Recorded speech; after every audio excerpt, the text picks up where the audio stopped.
তুমি কি জানো, আমরা অনেক সময় আমাদের ব্যস্ততার ভিড়ে খুব সাধারণ একটি কাজ টেনে টেনে এক সপ্তাহে শেষ করি, অথচ সেই কাজটাই চাইলে মাত্র 1 ঘন্টায় করা সম্ভব।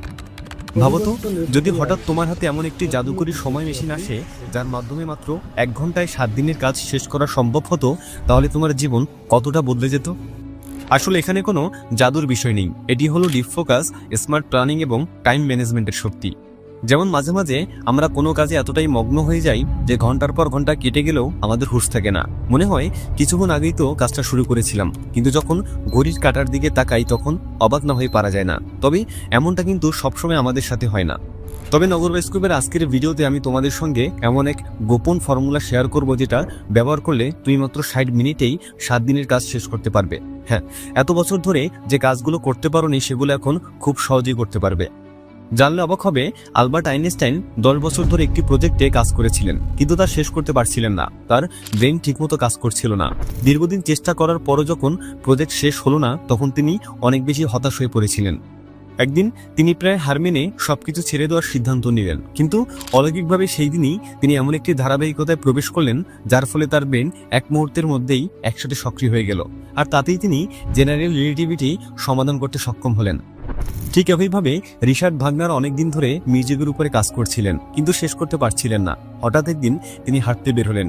হাঁটার পরে যখন একটি জায়গায় বসে বিশ্রাম নিচ্ছিলেন, তখন তিনি এমন একটি ধারাবাহিকতায় প্রবেশ করলেন যে তার মাথায় চমৎকার একটি মিউজিকের আইডিয়া চলে আসলো। ফিরে এসে তিনি কাজ শুরু করলেন। অবশেষে সেই মিউজিকই তার জীবনের সবচেয়ে সেরা মিউজিকে রূপান্তরিত হয়।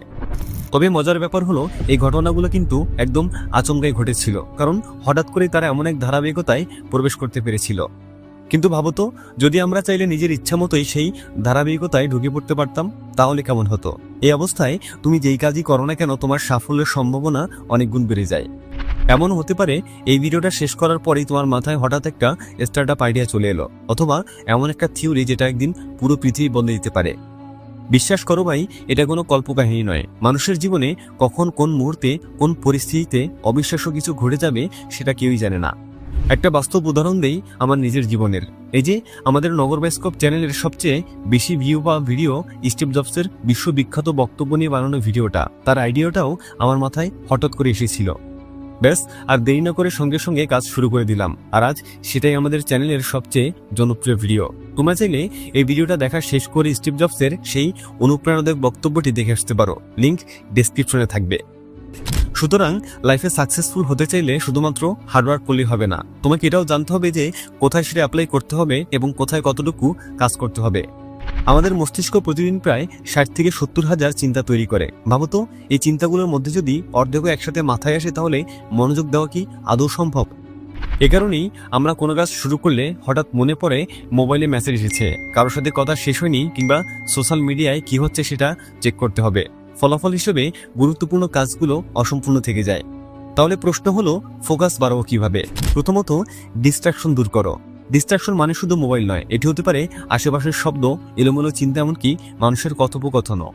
তাই প্রথমে যা করতে হবে তা হলো নিজের চারপাশের পরিবেশকে শান্ত করো। এরপর মোবাইলের নোটিফিকেশন বন্ধ করো। সাথে এটাও খেয়াল রাখবে যেন তোমার চোখের সামনে কোনো অপ্রয়োজনীয় জিনিস না থাকে যেটা তোমার মনোযোগ নষ্ট করতে পারে।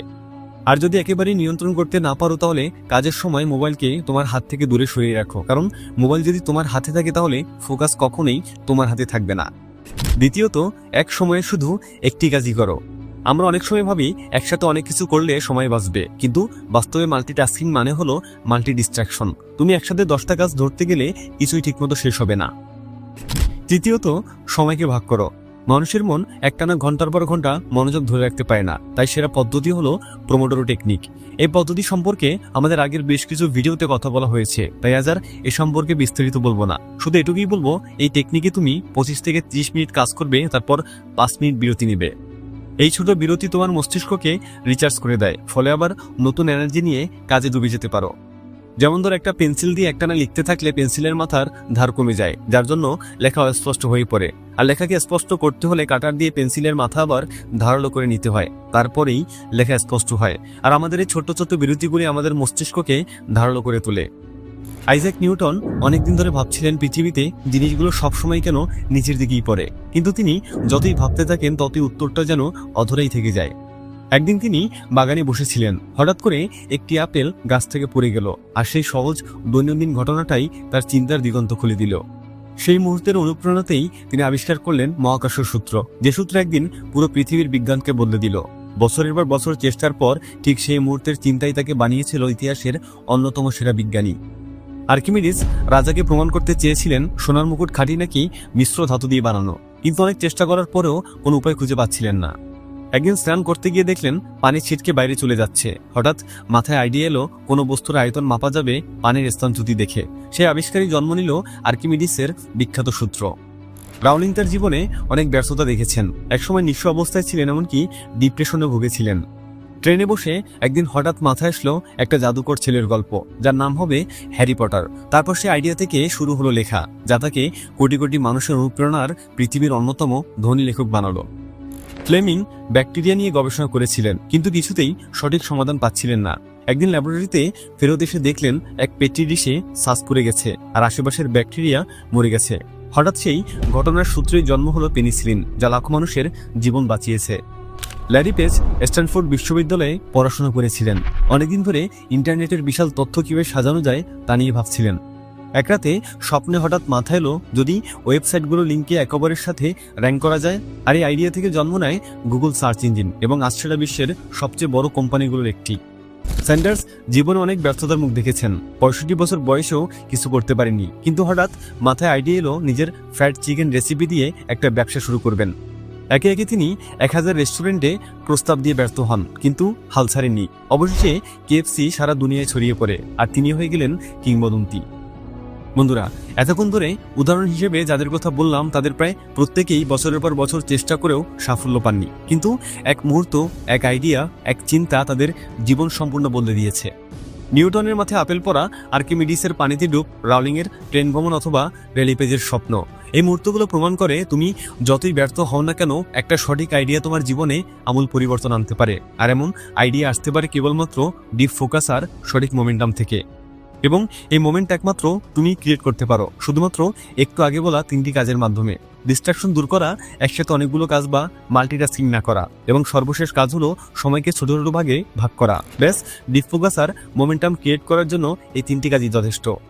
তবে মনে রেখো, ফোকাস রাতারাতি আসে না, এটা অভ্যাস দিয়ে গড়ে তুলতে হয়। তাই প্রতিদিন অন্তত 20 মিনিট পুরো মনোযোগ দিয়ে পড়াশোনা বা কাজ করো, আর আগামীকাল সেটা 30 মিনিটে নিয়ে যাও। এরপর 1 ঘন্টা, 2 ঘন্টা, এবারে ধীরে ধীরে তোমার ফোকাস বাড়তে থাকবে। আর কয়েক মাস পর দেখবে তুমি এমনভাবে কাজে ডুবে থাকতে পারছো যেটা আগে সম্ভব হতো না। আশা করি আজকের এই ভিডিওতে বলা টেকনিকগুলো তুমি তোমার জীবনে প্র্যাকটিক্যালি প্রয়োগ করবে। আর একবার যদি এগুলো নিজের নিয়ন্ত্রণে আনতে পারো, তাহলে তোমাকে থামানোর মতো মানুষ পৃথিবীতে নেই। তাই আজ থেকেই শুরু করো, নিজের সময়, মনোযোগ আর শক্তিকে নিজের নিয়ন্ত্রণে নিয়ে আসো। আর হ্যাঁ, যদি চ্যানেলে নতুন হয়ে থাকো তাহলে সাবস্ক্রাইব করতে এবং বেল আইকনটা প্রেস করতে ভুলবে না, যাতে পরবর্তী মোটিভেশনাল ভিডিওর নোটিফিকেশন সবার আগে তোমার কাছেই পৌঁছে যায়। আজকের মতো এখানেই বিদায় নিচ্ছি, দেখা হবে পরবর্তী ভিডিওতে। ততক্ষণ পর্যন্ত নবর বাস্কবের সাথেই থাকো। থ্যাংকস।